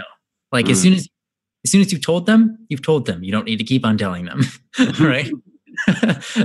sometimes we get into that zone where maybe we feel wrong, or we feel like we're triumphant because they did wrong and we didn't, and that's really bad. But we've all done that. I mean, if you haven't done that, then wow, you're you're mountains above me. But I mean, I think we've all done that before, celebrated in other people's failures. That's terrible. That's a terrible thing to do. I have like hoped for other people's failures at times. Yeah. That's really bad too. Yeah. I mean, we can be awful sometimes, but we can also be amazing. Just like the people in our community here who are amazing, who are constantly uplifting each other. And I think that's so cool. But yeah. Jack says, by the way, it's my fault that the next Criminal Idol hasn't come out yet. Is it? Okay. I thought it was my fault. No, it's my fault. It's my fault. Oh my gosh, that clears the air so much. Oh my gosh. Man, I was really struggling with that too, because I thought it was all me. No, it's not. It's all me, actually. My responsibility. Okay, cool. You know, dear one. Oh man. So Jack, you posted something under Crimson JD. Where is that? You posted a question. So different account. Yes. Golden Dragon Player Drachi says that Haley, Princess, and Science, they're all amazing people. And I would 100% agree with that. Mm-hmm. So are you, Drachi. Yes. And Akil and Jack and everybody else here.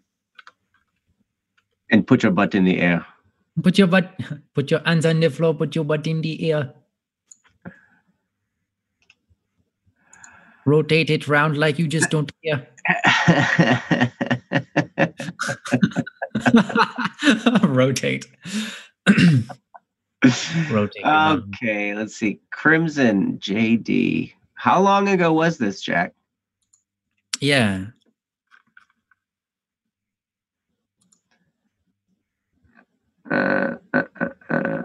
Joe did post one saying about his new job. Yeah. But I know that he's having internet troubles. I've mixed words together. I'm sorry. I'm going to do a search. Maybe a few months ago, we're going to do some look. The heck. There you go. So was it My Place in the World? We already did that. Well, I'm still a freshman and I do keep others. Okay. Those are the two that we have. There's also horror and sleeping issues.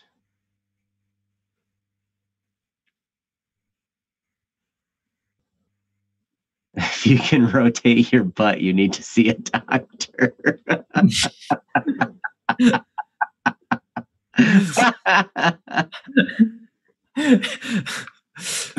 Yeah.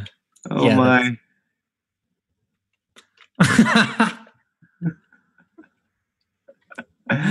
Oh my gosh. My Place in the World. My Place in the World.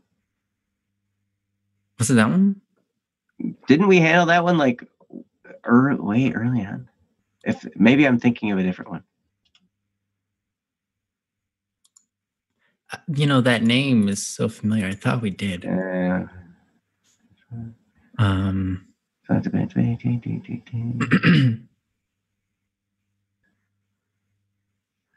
I know this sounds too movie-ish, but I want to know my inner self. Yeah, we definitely covered that. Did we cover it without him being here somehow? I don't know. Was that the one that you're talking about, or is it something else?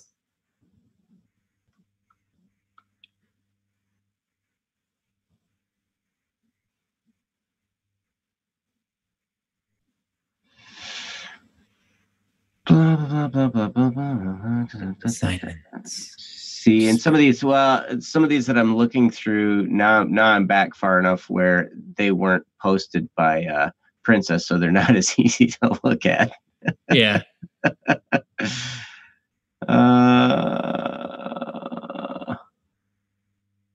A long time ago, he said. DC is still one. Yeah. Um, he said, I thought it was that one. Jack or Crimson is saying he thinks it's My Place in the World, that one. But didn't we do that one? Isn't that one that we even did we have as a podcast? I was pretty sure. Is it as a podcast already? Out to the public? I thought so. If it is, we could tell him to listen to it. But Princess. We could link Crimson's question. Oh, okay, the movie-ish one. Yeah, I want to know myself. I want to know what I can do in people's lives. I want to know my place in the world and how I can use it. So what we'll do is we'll just cover it, and I would urge you to look at the podcasts, Jack, and see if you can locate the one where we covered this one, because maybe we covered it while you weren't here, thinking that you were with us and you weren't. It isn't. That is totally possible. I can post the link actually to it. To the very podcast? Well, to the individual. Jesse says he may have found it. He posted a link to a YouTube. How do I find a place in this world? This was not by Crimson JD, I don't think. This was this is a different person. This was Dark Crimson Wolf Jen. It had a crimson in there. That's why I was Yeah, that might be why I remember that's why I was confused. I remember reading the line. I know this sounds too movie-ish, but I want to know myself. But you know what? Let's do that one. Let's do this one. We can just do it again, or maybe do it for the first time. Either way. I don't think we've done this one. This one is new. Okay, so I'm going to read it. You're going to answer first this time, Ryan, because that's how it's going to be. Okay, hold on a second. I got to re-pull up the chat because I clicked on that link Jesse put, and now I can't get back. So Princess has the link up above it a little bit. Oh, did you find it, Princess? Yeah, Princess found it. You see it? Find it? Yeah. Oh, sorry. Yeah, I was on that. Okay. Yep, I'm good. All right. Jack, thank you for your patience. And thank you for posting. So this was Jack the Naturally Unnatural or Crimson JD. There are maybe other pseudonyms that he goes under. But anyway, his post is, I know this sounds movie-ish, but I want to know my inner self. I want to know what I can do in people's lives. I want to know my place in the world and how to use it in the world. Can you answer these? Joe, go for it. I'd like that. That was great. That is a very important and great question. Thanks for asking it. Sorry that apparently we did not respond to it, but we'll do our best right now. But that, like with two different names, it was good of you to point out that this was you as well. So now we can know, because if we didn't remember that in the first place, thank you for reminding us. Yeah. So, how do you find your place in the world, and how do you affect people in a good way? How do you affect people's lives and that sort of thing? I think that's a wonderful question, a very good and important question. We talked about purpose, I think, on our last stream. And, purpose is generally something that you feel designed to do that helps people. And that's not always the same thing throughout your entire life. Sometimes that's a changing thing, a constantly changing thing, or you have a foundation, but then other things on top of it. So, for example, my mom, her purpose for a part of her life was raising her two children, which would be me and my brother. Although at the same time, she still had other purposes that could help people. In our daily life, I'll tell you one of the best things that can help people. You being the best you. Mm. When you set an example for other people and you're doing your best to continue to grow and just try your best to be your best, other people see that and other people look up to you and start to follow suit. Um, when you have a good self-esteem about yourself, people are attracted to you. And one way to uplift your self-esteem is just to do your best at being your best. Constantly trying to grow really attracts people, and then other people will begin to follow you and start to try to be their best. When you can build a community of people who love each other or want to help each other, that does a lot. And just being a part of that community does a lot. So how can you help people? How can you do your part in the world? And I think that even right now, you attend these and you talk to people and you can lift people up. You can be a part of the conversation, and that really helps people. Mhm. You know, it would be weird if there was only one person in this chat room. It really helps that everybody is here. Everybody that is here that cooperates is cooperating, is adding to the story, adding to the conversation, adding tidbits of great insight and information. So even just as something as simple as that is helping people, and that's part of your place in the world. What you do with your life echoes throughout eternity, and that's how valuable your life is. And that's why we always say that your value is infinite, because your actions echo throughout eternity. When you act with kindness to somebody, that carries on, that lifts them up, that makes them kinder. And that's amazing. Um, so some people, their job in the world is to combat um, you know, people who are not kind, you could say, to combat the evil. Some people's purpose in life is to maybe be detectives or be police officers or fight crime, be firefighters and fight that kind of evil, natural destruction, like fires or hurricanes or whatever. And then you have other people who just through communication lift people up. There's all sorts of different things. I think one of the best things you can do though is just imagine in your brain uh, who would be someone that you would look up to. Who do you want to be? What kind of person do you want to be? And then just start being that person. Myself, a lot of what got me to where I am today is just pretending to be better than I was. And that You were already pretty good though, Ryan. nah, I was, I hated people, and that was like what I was about, just hating people. So I was better at hating people than you were. You might have been.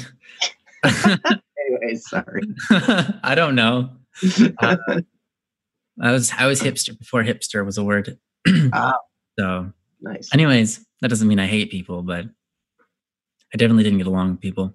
Anyways, yeah, there was somebody that I wanted to be, and that person was me, just a better version of me. And that's something I can become. That's actually realistic. And because I don't have to be somebody else. I don't have to look at other people and say, what are they doing with their lives? I want to do that same thing. I can just say what I want to do with my life. And then do that to the best of my ability. As long as it's helping people, I think that's awesome. A lot of times we go down paths, and then while we're in the journey of life, we find, new paths open up, new opportunities come to us. And sometimes it's because of something somebody says or something somebody does to us that suddenly we have a change of mind or a change of heart or a change of passion. And then we're drawn to a new path. All of a sudden we're like, oh, it just clicked to me. This is what I want to do with my life. Mhm. And sometimes, that is a gift. If that happens to you in your life, that's a specific gift for you. That doesn't happen to everybody. Mm. It happens to everybody in small parts, though. Everybody becomes passionate about something along the line from one time to another. So whenever you feel something that you're passionate about and it can help people, that's a great time to just say, okay, this is what I'm doing. That's what my job is right now. That's what I'm built to be doing right now. Because if you have that drive is a gift. And we get that gift from time to time. And sometimes we have it, sometimes we don't. Sometimes we're motivated, sometimes we're not. Either way, throughout it all, you can be a good person. You can be a person for good. That desires good of others, that loves others, that loves yourself, that loves the world they're in, being thankful for all the gifts that they have. And then sometimes it's like this. You have something and you know the general direction, the general idea of what your purpose in life is. It's kind of where I'm at. I know I have this ability to create music. And actually, I learned this from Joe. It was 2009, if I remember correctly. Me and Joe started talking over the phone one day, and we were talking about how music is in the world. And there's just so much music that is programming people to be bad. Because we realize that music has an effect on people's subconscious mind and it programs them. If you listen to songs about, it doesn't matter. If you listen to songs all day long, you're getting those messages programmed into your brain, whatever the song is, even if you're not paying attention to what the lyrics are. Right. And we realize the music opens up your brain in a way because of the tones open up your brain in a way that makes you more receptive to those messages. Mm-hmm. And then they repeat in your brain over and over and over. And you're like, why is this stuck in my head? Mm-hmm. Yeah. It's catchy and you can repeat it. And And I remember Joe talking about this to me and I was like, yeah, this is amazing. Because we have the ability to write music. So we have the ability to do a lot of good. Instead of writing music that it's just about whatever we feel like writing, or instead of writing music that doesn't have necessarily any kind of meaning, or it has a very bad meaning, we can write music just to have a good message out there. And that got me set on a track. And I realized at that moment, this is what I'm built to do. And so it's not because I have the talent necessarily. I started developing talents after that. Believe it or not. I had musical talent before. I won't say I had none. And I have been practicing up until that point. But it was at that point where I was like, wait a minute, I'm going to need to learn how to sing. I don't know how to sing. So I'm going to need to learn that. So I started practicing how to sing. I sing poorly, man. I sing, but it wasn't that great. It wasn't bad. It just wasn't that great. I would say it wasn't what we have now. Yes. But I still found it good. Anyway. Yeah. Taco Bell song. And so, and then I started learning how to mix a lot from Joe and then just from practice, mixing and mastering music and writing music, just practicing writing music and getting better at it. And so it's not because necessarily I love music, but it's because I realized that I can do so much good. And I was passionate about that. And so I don't have an exact direction. I just have a general, this is something I can do. Basically, all you have to do is do good things, do holy things. I'm a Catholic Christian. And so in the Catholic world, we say the main thing, the whole point of life is to become a saint.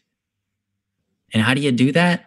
You do saintly things, you do holy things, you do things that are good for other people and for yourself. Doing good things is what makes you a saint.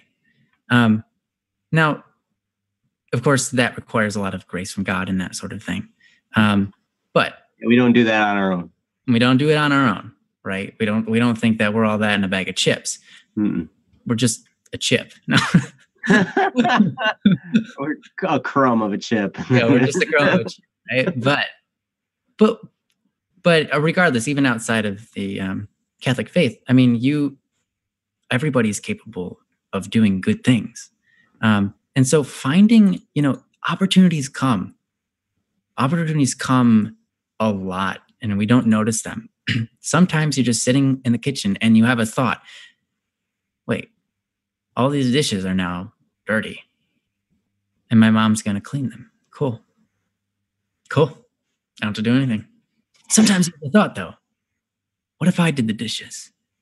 No, my mom would be like, why are you doing the dishes? What do you want from me? That'd be weird. Why are you doing something nice for me? Yeah, why something nice for me? You don't do buttering me up or something? Yeah, like are you Yeah, exactly. But you have that thought. That's a good opportunity to try to do something good. Even if it's not well received, what you've done is good and it resonates in the heart, not only in their heart, but in your heart. So opportunities come often. Just do what you think will be good.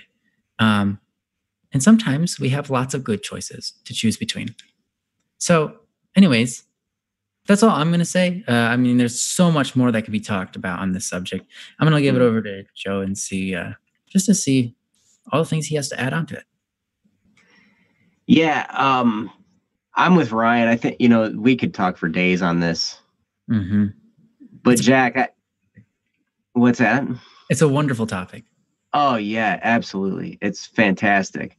And I have to compliment you, Jack, on the way that you worded your question, because you talked about wanting to know your inner self and to know your place in this world. But part of that was what you can do in people's lives and how to use it in the world. So it's not just you're trying to figure out your inner self and your place in this world for your own benefit. You're looking to benefit those around you and the world as a whole. You're actually looking at it in terms of service. And I'll tell you, that secret that you've stumbled upon in your question, in the way you asked your question, is a big part of the answer. Find somebody to serve in a way that you can serve them, and then do it. That is one of the most fulfilling things possible that you can do. And one of the best ways to find your place in this world is to do things for other people, to serve them in ways that only you can do, maybe. Or maybe in ways that other people can, but you put your own little spin on it. And it might not necessarily be anything grand and huge and all that. One of the most venerated saints, here we're going to go on about saints. One of the most venerated saints is a woman named Saint Therese of Lisieux, and they call her the Little Flower. And her thing was, she was just a normal, small, seemingly insignificant person called to be religious, and she said, I'm not one of these people that is big on the big things. I'm not the big grand message bringer of, whatever. She says, I'm just going to do these little things the best that I can to the glory of my Creator. And so she just did small little things and talked about that. And now, however many years later, she's one of the most venerated and remembered people, because she did just little things in a grand way. And that's one of the best things you can do. is find ways, like Ryan was saying, just be the best version of you that you can. But when you look outside yourself to people in the world and think of ways to try and help them, you tune your brain to something greater than you. And that's such a huge part of the answer, because if you're only thinking about, if you would have asked this question and said, I want to know my inner self and my place in this world, that would have been fine. And we would have been able to talk a lot about that. But because you asked it about what can I do in the lives of others and how can I do this for the world? You know, how can I serve the world, essentially, is what you're asking. How can I know this place in this world so I can use my gifts for the world? You are on such the right track. Yeah, absolutely. Because now you're thinking in terms beyond yourself. You're thinking in terms of how can I be a gift to the world? How can I give myself as a gift to the world? And not everybody's going to like the gift you give to the world. And that's okay. That was one of the hardest things for me to come to grips with. Was I wanted people to like the gift I was bringing to the world. And I would be specific about it too. I would make music and I would hope that it would impress certain people. And then if it didn't, then I was all dejected and bummed out about it. Or most of the time, I just didn't have the courage to play it for them. You know? It does take a lot of courage. Yes. But I'll tell you this. When you figure out, and I'm telling you, Jack, you are a gift to the world. And I don't know what your talents are. I don't know what your gifts are. I don't know what you like to do you know, but I know there's something in you that you can give to the world. And if you can think in terms of, okay, I'm going to do what I can to create my life as a gift to those around me and to the world in general. And I'm going to put it out there. And those who like it will like it. Those who don't will not. And that's okay. You know who we put Don't Worry Wednesday on for? For all of you guys. And it's yourself. for you. Because you're here. Yeah. And ourselves. It's a form of therapy, like Ryan said. It's pretty great. Pretty wonderful. But yeah. But I'll tell you, Jack. He says he has to go for now, but he'll rewatch the rest later. Because I hope you do, because I have a little bit more I wanted to say about finding your inner self. I have some great commentary on that. But yeah. Okay. Well, then I'm going to wrap up here in a second. But I just wanted to make sure you understood, Jack, that you're already thinking properly. And so continue that way. Do whatever you can to take the focus off of yourself, because that will lead to self-consciousness and depression and all kinds of negative feelings, because you'll just start judging yourself over and over and over again, and you can turn into this perfectionist person. But when you think of the world around you and how can you serve the world around you, and who out there wants what you have, and how can you deliver it? And how can you deliver it to the best of your ability? You start thinking in terms of that, life gets really exciting and fun, and you look forward to doing whatever you're doing because you're thinking, oh my gosh, I have something I can give to the world. And what happens as a result is when you create something that can serve the world in a great way, you end up getting rewarded with people surrounding you, and sometimes it comes in the form of money, sometimes it comes in the form of fame, sometimes it comes in the form of great relationships with other people, but always, when you keep your mind on the right track, it always is rewarded with peace of mind and and a self-esteem that's healthy because you're not focused on you. Anytime I put the focus on myself too much, I get discouraged. When I start focusing on others, when I start focusing on even just my wife and my kids and the people in my close proximity around me, even just the person I'm dropping off a letter to the bank for. And I start thinking in terms of, how can I do this in a way that puts them at ease with this stressful situation? Instead of, how can I do this in a way that they're not going to be mad at me?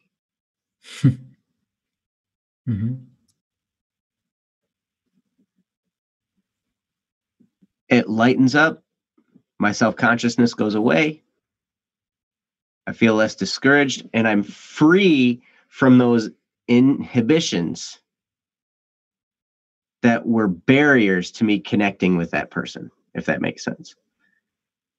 So I congratulate you, Jack. You're on the right track.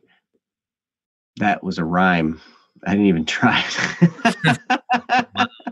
it.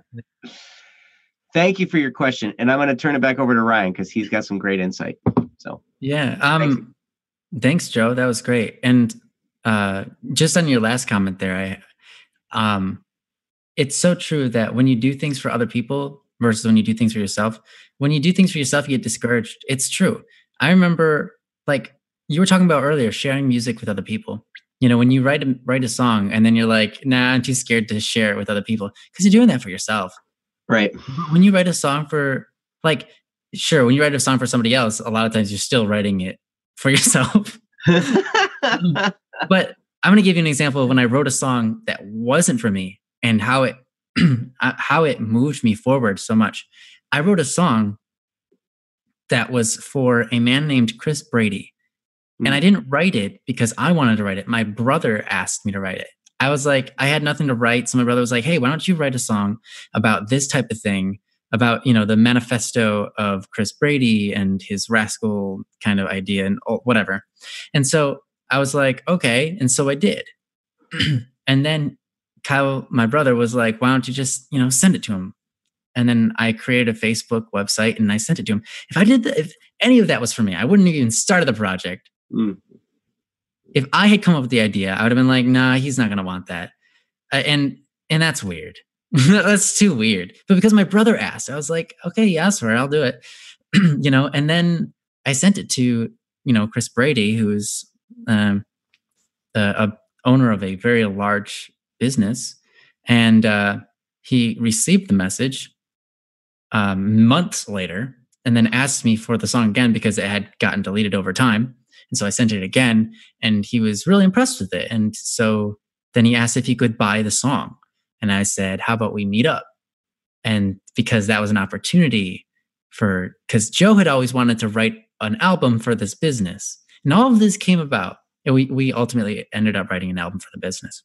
All of that came about, not because I was doing it for myself, but because I was actually doing it first for my brother because he asked for it. And then for Chris Brady because he asked for it. He didn't and then even ask for it. Joe. Wow. Yeah, I know. And then Joe also. Joe kind of didn't really ask for it, but I knew Joe wanted to write an album. So I took that opportunity to try to push that kind of idea. If any of that was for me, again, I would have been discouraged. I wouldn't even tried. We are so much more strong when we are doing things for other people, it seems. Well, and incidentally, I was there for the meetings that we had, when we were discussing this stuff with Chris and putting together the deal for that album and then also putting together the deals for how royalties were going to get paid out and, all those steps along the way. And the thing that was really, really amazing was because Ryan had that mentality of I'm doing this not for myself. I can't tell you how great every meeting went because Ryan was there with that aura around him, that giving, this is, I'm just here trying to help, that smoothed every deal so much.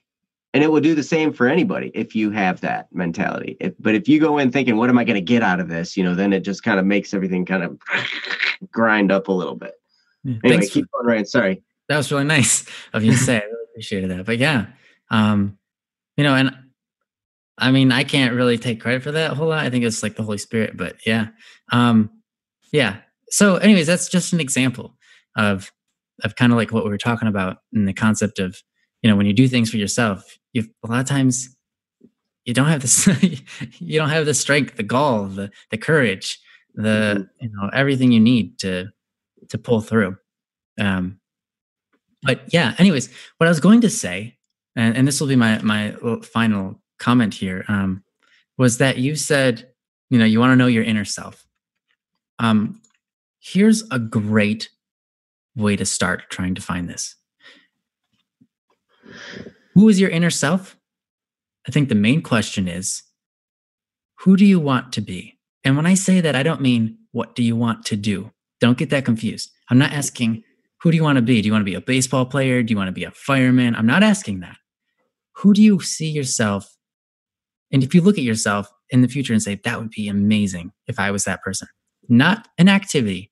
What I'm talking about is, are you the kind of person that does the right thing? Are you the kind of person that goes out of your way to pick up a pencil off the ground because you saw someone drop it in the subway and you give it to them? Because if that kind of person makes, if you saw someone do that and you said, wow, I wish I was like that. That's so cool. That's really nice of them. Then that's who you should be focusing on being. And that's who you're meant to be. And that's who you are. That's who you are inside. That's who you want to be. That's who you're yearning to be. Think of those things that you see in other people that inspire you. Not activities like, wow, they're so talented, etc. I'm talking about more so who, as in how good of a person. What kind of things? How do you react when things are tough? How do you react when things are good? How do you treat other people?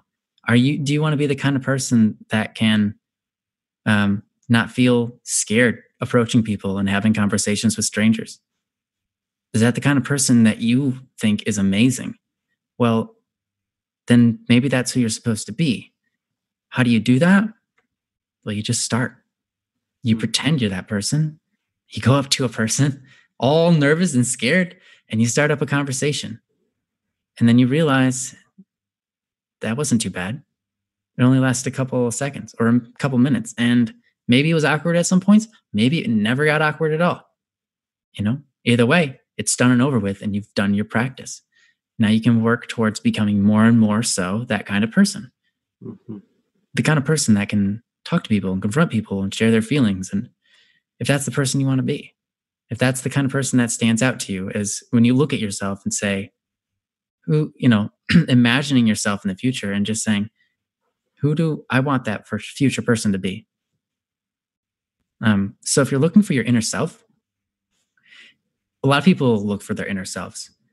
It's not a quest that you have to go off and it's not a quest where you have to go off and go out into the world and find your place making money and all of that kind of stuff. I think a lot of it is you can reflect on yourself and say, well, what kind of person do I want to be? How good do I want to be?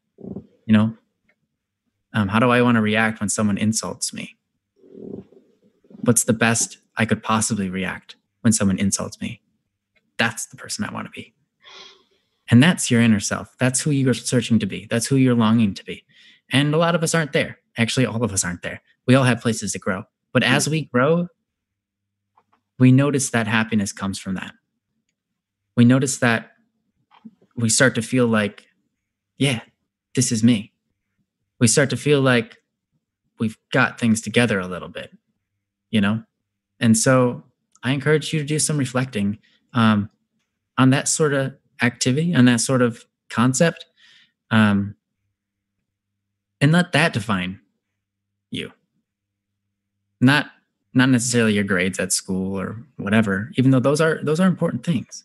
But what you're going to do in the world really really, ultimately it comes down to what kind of person you are, you know, because if you don't care about the world, then you're not going to do anything for the world. If all you care about is yourself, which you don't, we already know that, then yeah, you're not going to really do much for the world. You're going to do a whole lot, probably destroying it. um, so if you get the foundation right, the rest of your life will smooth over a lot easier, no matter what task comes to hand, no matter what problem comes to you.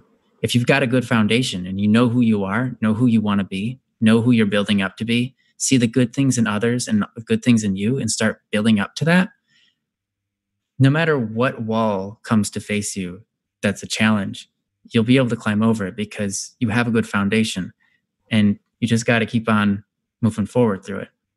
And yeah, I think that's the most important thing when it comes to who you are as a person. If you're searching for who you are, start there. And then you'll find out the rest along the way. What kind of things you like to do activity-wise, what kind of job you want to have. That stuff comes later. It does. It kind of all falls into place after, when you're focused on that. It really does. It just falls in place. Yeah. Haley, although when you center yourself around that and suddenly you find yourself completely useless to help anyone, I know that feeling. And I'm sorry if you feel that way. I know that pit. And I'm sorry. But the cool thing is you're not useless, even though it might feel that way sometimes. Yeah. Definitely aren't useless at all. It's one of the moments, it's a tough moment to be in, and sometimes the moment can drag on for a while. And your usefulness isn't what makes you valuable either. That's right. Your existence is. Mm-hmm. And not only that, but these difficult moments are what will create strength in the future. Mm-hmm. Always. In those moments, it's so hard to think like that. So hard to remember that. So I need to remind you, Haley, that you are valuable and useful. Mm-hmm. I always enjoy my conversations with you. Mm-hmm. You are a joy to be around, and you are useful for bringing joy to people. Mm-hmm. You add a lot to our streams in the chat. Mm-hmm. You add a lot. Yep, and we're proud of you. We really are. We are all proud of you. And I'm sorry that you feel that way. If you feel that way right now, and that's why you posted that, I'm very sorry, because I know what that feels like. And keep coming back. And if you have anything specific you want to talk about, we're here waiting for a post. Mm-hmm. She did give me a post a couple Fridays ago. It was in a private message, but I wasn't sure if she wanted to do it on Don't Worry Wednesday or not. So I just asked her, and looking at it now, it seems like she does want to do it, but we'll have to do that next time then. Yes. Next time you are here, if you would like us to, Haley, we will go through that one. Yep. Definitely. And but as always, thank you guys so much for coming. Wow. A word from our sponsor, Joe, who sponsored this with his own. Hello, I'm the sponsor. Paperclip. It's not a paperclip. That's a paperclip. Clothesline. It's it's not a clothesline either. It's a whole clothesline. I could put like a baby doll shirt on that. You could put a baby doll shirt on this. Yeah. Okay. So it's a clothespin. Clothespin. It's not a pin, and it's not made of cloth. Darn it. But it is a clothespin. It's a wooden string. Wooden Spring. Man, our sponsor's weird today. I like him though. He's pretty great. Ah. Yeah.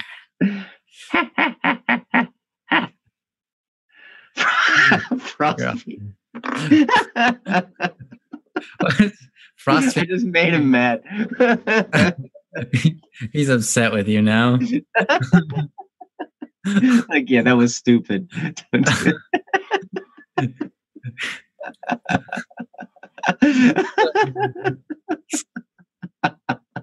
I can't even. So disappointed.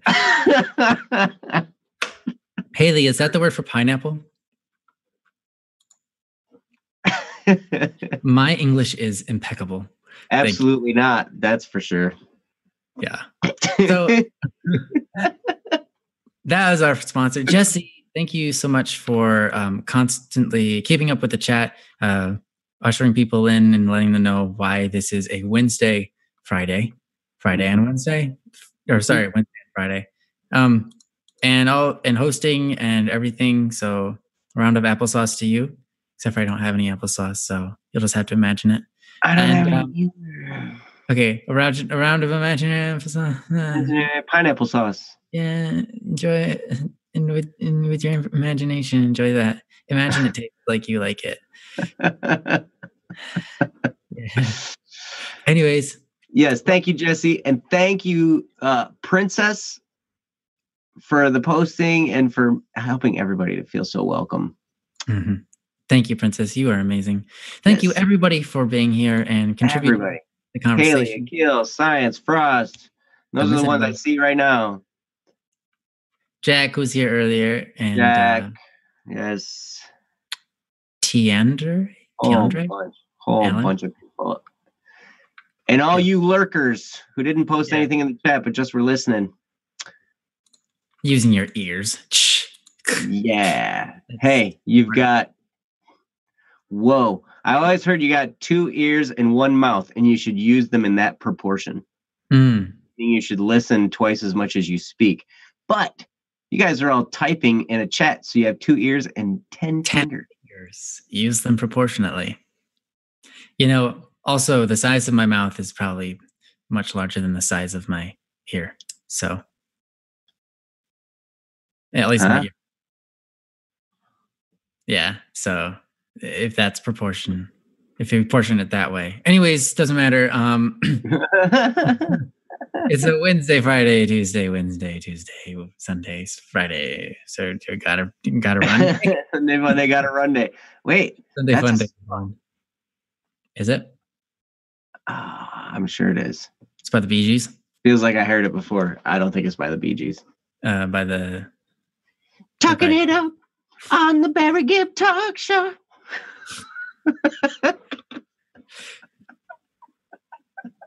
Yes, precisely. Great. Anyway, we have derailed now, so it must be time to end the stream. Thank you, everybody. Thank you, Jesse. Thank you. And have a wonderful rest of your evening. And Merry Christmas to all of you. We will see you after Christmas. Yeah, probably the Wednesday after. It looks like the Wednesday after Christmas. It's the day after Christmas, actually. Yeah. Looks like we'll be here probably. So much love to all of you. Enjoy your holiday season. And remember to drink all of the Christmassy drinks. You know what I'm talking about. But not the eggnog, though. Eggnog's gross. You don't like eggnog? I don't like eggnog. I don't know. I do like eggs. Okay, good. Then I don't have any beef with you then. I don't like the nogs. Yes. Oh, you don't like nogs? It's the nog. I love nog. I love this noggin. I love your noggin right down here. Yeah, but that's not the same as an egg. It's not egg noggin. It's eggnog. Yes, it is. It certainly is. That's egg noggin. That's how it's noggin. You've got a serious egg noggin. Egg noggin. It's egg noggin. Yes. Does that mean I have a noggin shaped like an egg? Egg noggin. Yes. Or does that mean it's time for me to have egg on my face? It's about that time. Yeah. You should probably get egg on your face just about right now. Just for a tidbit. Well, it's better than eggnog in my face. Eggnoggin. Yarr. Yarr. Arr. Drink me eggnoggin grog. Did you hear about the new pirate movie? Is it rated R? It's rated R. R. Gosh, nighty night, you two. Says Prince. All right. That's me time to go. Love you guys. You guys are awesome. Yeah.